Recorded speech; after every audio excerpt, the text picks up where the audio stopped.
our God's Spirit speaking with us and our human desires to do what? To put God on a shelf. Am I not right?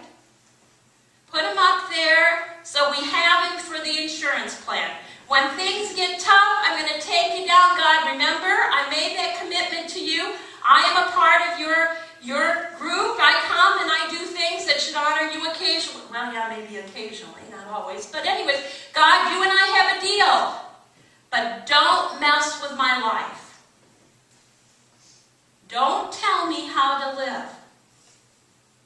Don't give me rules that make me uncomfortable and don't meet my needs.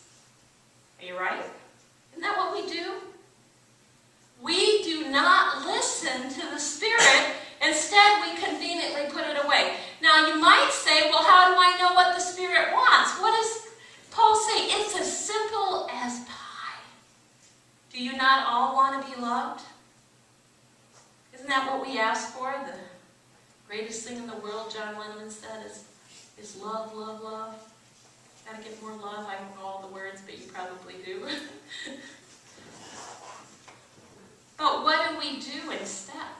We hate the people that aren't like us, that don't do what we want, that aren't listening to the way we think they should be. How about joy? We all say we want joy. People say, hey, you got so much joy, I want a little piece of that. So what do? We watch it vicariously in different places, people having joy, we get our thrills. Unless you're Bruce, you go up on the mountain in Colorado at whatever date you said that was. But that's when you have sheer joy. What is the joy? The joy doesn't come from us, does it? It says love comes from the Spirit, joy comes from the Spirit, but instead we feed our hearts with bitterness, frustrations, irritations, peace. This candle has been lit longer than I know. Donna's probably the only one that can testify to its first lighting. I think you said it had to do with clay. Oh, no one knows. I was going to say, Donna's not the only one here. Oh, okay. Thank you, Nola. I just heard her remind us of the story. But it's a light. And what do we ask for? Peace. Because we don't like it when there isn't peace. But who can give us peace? Only God, the Holy Spirit.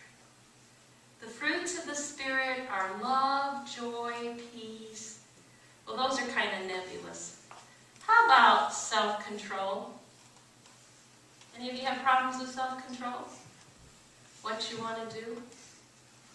That doesn't come from us. So many of our programs are all about what we can do.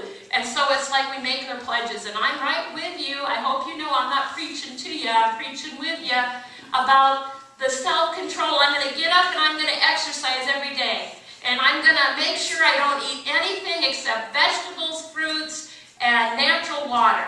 And then I won't have this issue. It's probably true if I could do that I wouldn't have this issue. But I don't have it. And God says to me when I'm in the shower making those pledges to Him, because usually in the showers when you notice you really aren't the way you thought you were. Anybody else have those visualizations or those awarenesses? And all of a sudden, God says to me, Anita, it's not about you. You can't do it. I'm now 55. I realized I failed mightily. Self-control doesn't come from me. It comes from the Spirit of God. When we do what God asks us to do, we no longer indulge in our personal lusts. The sexual immorality that Paul talks about doesn't even appeal to us. When we see somebody else that might be good looking, we're not thinking, I wish I was in the bed with them.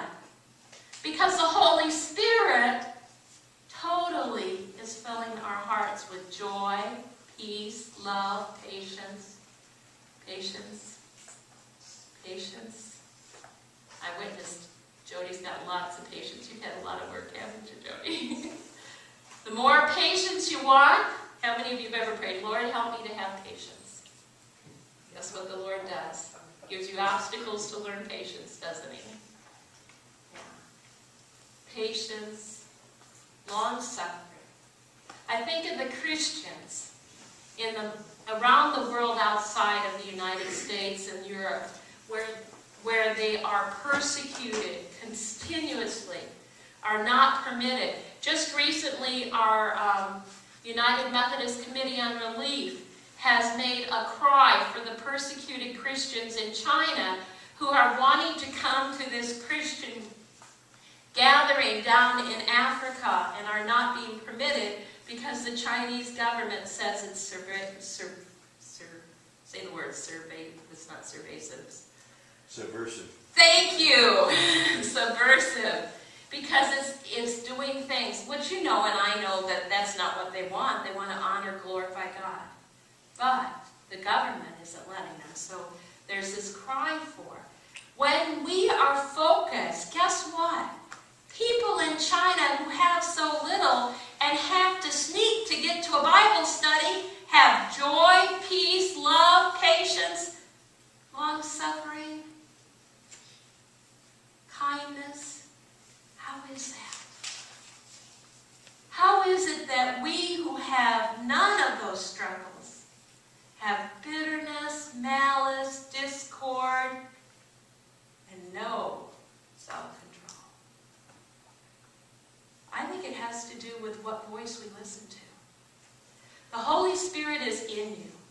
Jesus says it's coming, and it will reveal to you all truth, and it will help you discern between right and wrong. It will teach you about who God is and that who Jesus said God was when you listen to it.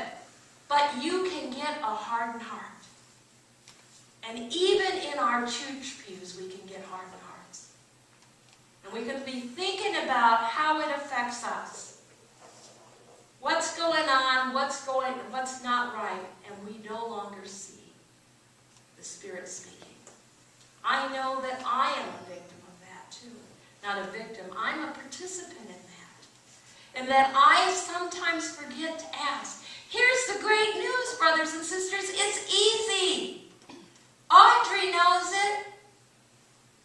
Children know it. All you do is say, God, help me. Fill me with your Spirit.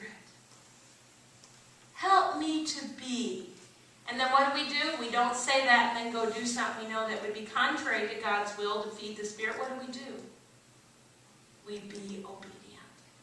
We follow what God asks us to do.